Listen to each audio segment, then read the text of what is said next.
Bueno, yo provengo de una diócesis muy misionera que es Bilbao. Y yo, con otros compañeros que pues también tomaron la misma decisión, estudié en el seminario diocesano de Derio, en Bilbao, hasta la filosofía. Y en esa época, la edad también es cuando uno tiene estas ilusiones, la aventura, el hacer algo por Cristo, por la misión. Y nuestra diócesis ya tenía las misiones diocesanas, sobre todo en los Ríos y el Oro, allí en Ecuador. Tenías también en el centro en Burundi, en el Congo, en fin. Podía haberme quedado allí yo, ¿no? Pero en aquella época pasaban muchos misioneros, como ellos decían, para reclutar, reclutamiento, ¿no? Vinieron de los combonianos, Padres Blancos, Javerianos, la Consolata, y salieron bastantes, bastantes. Nosotros nos animamos porque teníamos un grupo que llamamos la Academia Misionera. Y tanto es verdad que se animó uno, que fue, y al año siguiente fuimos 3 a Italia, porque nuestra congregación, nuestro instituto misionero es de origen italiano, de Torino, Turín. Y allí fuimos para hacer el primer año, fue el año de noviciado, y después terminamos la filosofía y seguimos los estudios. Bueno, pues todo nació por eso, porque en las provincias vascas, en Euskadi, la misión junto con Navarra era algo muy sentido, teníamos. Y esto pues nos lo contagiaron y nosotros tratamos de hacerlo sin quedarnos allá en Italia.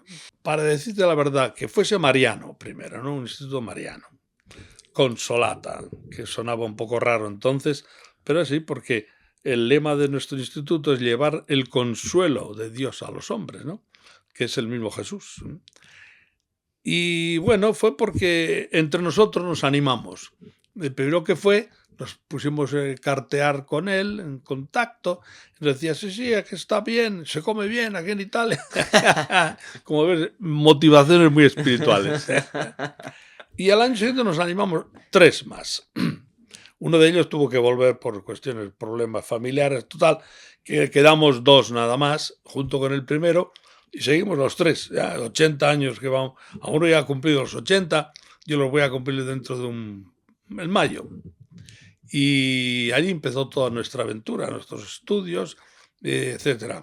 Así es como comenzó, porque se vivía mucho la misión, el llevar el Evangelio, la buena noticia.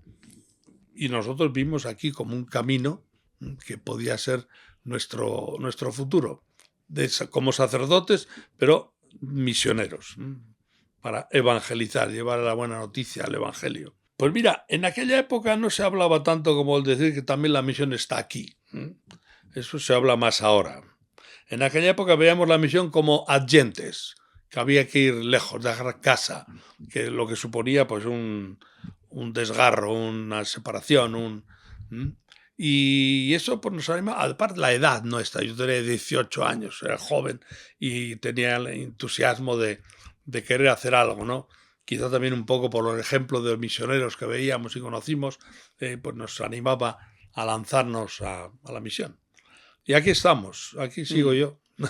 Después de la ordenación en el 68, 1968 en diciembre, que lo hicimos en mi propia parroquia de Bilbao, en San Ignacio de Deusto, me destinaron, que fue mi primera pequeña crisis. En lugar de poder salir corriendo ya para la misión, me dijeron que me quedara por lo menos un año para la animación misionera, ¿no?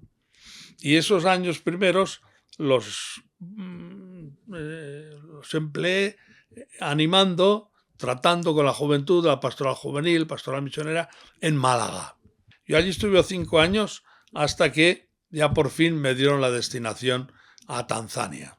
Fuimos y la primera cosa es hacer un curso de lengua y de cultura de allí, bantú, ¿no? del lugar.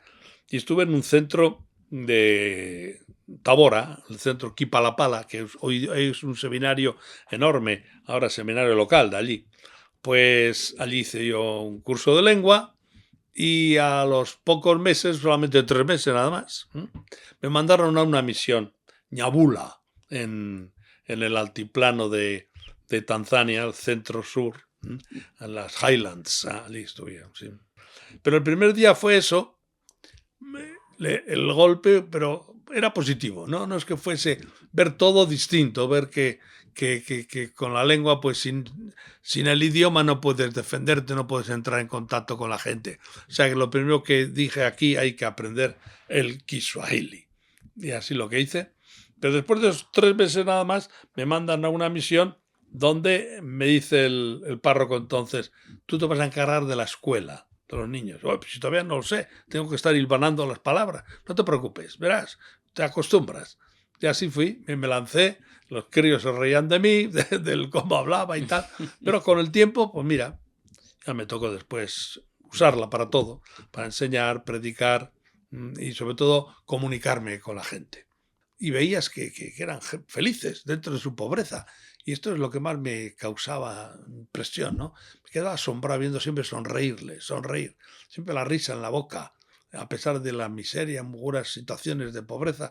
Y esto a mí me cautivó. Y por eso yo empecé a decir, esto es lo mío, aquí me tengo yo que encarnar entre esta gente. Y lo primero fue la lengua, después las costumbres y después vivir con ellos allí en la zona esta que os digo, cerca de un hospital nuestro, que también estuve últimamente, llevando el único coche era el nuestro, un Land Rover entonces, llevando a tantas personas que venían con necesidad y como no tenían transporte había que llevarles hasta el hospital este que te digo de la Consolata. Lo que me cautivó fue la capacidad de sufrimiento que tienen. Con todo, porque aparte más tarde me coincidí también con la época del SIDA y hubo muchísimos muertos, ¿no? Y me tocó ir a llevar la extrema unción, los santos óleos a esta gente que eran esqueletos y ni un ay, ni un lamento, ni una queja. Esto yo decía, pero es posible. Nosotros que tenemos de todo en el occidente, en el norte, y estamos siempre quejándonos, siempre diciendo, ay, si tuviese, ay, yo necesito. Eso es lo que más dentro de su pobreza, que eran felices, que eran, por lo menos no demostraban mucha paciencia, mucha resignación, porque esto es lo normal. Entonces yo dije, pero aquí yo tengo que tratar de asumir esta realidad y poder también encarnarme con estas personas. Hombre, cuando yo llegué, la población de Tanzania tendría sobre los 16 millones de habitantes. Hoy ya tiene 65, han crecido. Desde el punto de vista de fe, una tercera parte son cristianos, católicos, digamos. Y junto con los luteranos, anglicanos, protestantes, pues llegamos a ser como la mitad. Un 30% son musulmanes todavía. Pero la fe se vive, se celebra. Allí es lo que más me ha llamado a mí, me ha gustado siempre. Que allí la fe se celebra, no como aquí, que me perdonen los que me escuchan, pero aquí estamos hieráticamente. Se oye la misa. Pero por lo de la cuestión sobre las vocaciones, al principio, cuando yo llegué en el 1976, nosotros como instituto solamente nos preocupábamos de buscar vocaciones para la diócesis, porque se estaba creando una iglesia local, ¿no? La Kanisa la Mahalía, que dicen en Kiswahili, local church. Pues eso, hasta que se empezó a tomar conciencia de que no, que también nosotros teníamos que ofrecer nuestro carisma misionero, es decir, abrirnos a aceptar vocaciones para nuestro instituto, que no es para nosotros, sino para ser misioneros. Y tanto es verdad que cuando yo llegué allí a Tanzania en el 76, eran todos italianos, menos 3 españoles que estábamos. Y hoy día ya no quedan más que 4 de los 60 y tantos que hay allí en Tanzania, de la Consolata. No quedan más que 3 italianos ya de 80 años para arriba. Un colombiano también 60 y tantos y un italiano joven de casi 50. Los demás todos son tanzanos, de Kenia, que también vienen muchos, porque es donde más misión tenemos, algunos de Mozambique y otros de Congo. O sea que son todo, ya está africanizado nuestro instituto, completamente, porque desde el punto de vista vocacional, allí es donde está el futuro. Tanto es verdad que yo me estoy dando cuenta que aquí en muchas parroquias se encuentran africanos, sacerdotes, ¿no?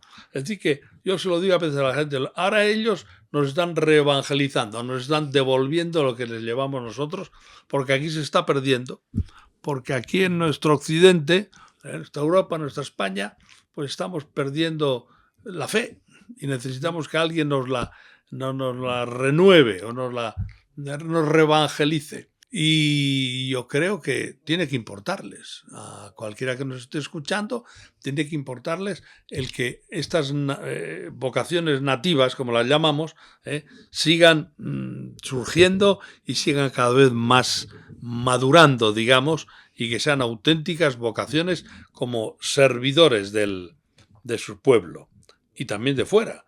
Sobre todo que no pierdan esa visión universal de yo no soy cura para mi pueblo, solo para mi país, como a nosotros nos ocurrió, ¿no?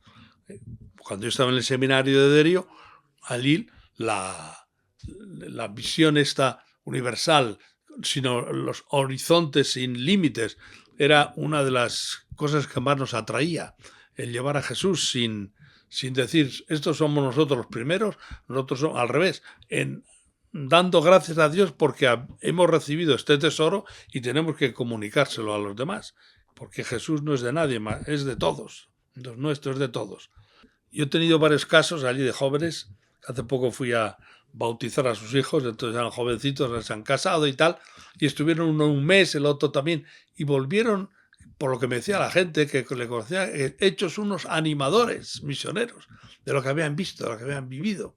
Y todavía estamos organizando viajes, por ejemplo, el encargado nuestro de animación misionera, que es un joven africano que está en Málaga, está organizando también algún encuentro, algún viaje a Kenia, y creo que es fundamental verlo, tocarlo, percibir esa realidad, que si no solamente se queda en algo teórico. Y entonces uno vuelve a transformar. Ya te puedo decir que estos dos jóvenes estuvieron, eran jóvenes todavía, uno ha tenido un niño, el otro una niña, me han llamado para el bautizarle porque éramos muy amigos. Y eran distintos.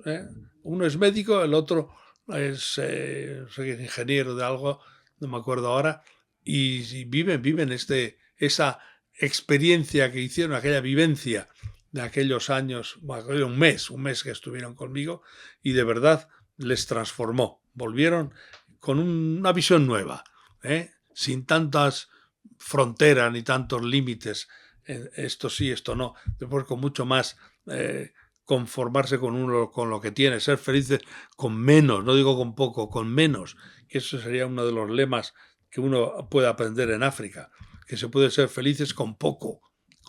Ese sería mi eslogan, ¿no? Mi mensaje, que puede ser feliz con poco, no con tantas cosas, porque cuanto más tienes, más quieres, más ambicionas. Ser feliz con poco, con lo necesario. Y eso yo creo que es suficiente como mensaje.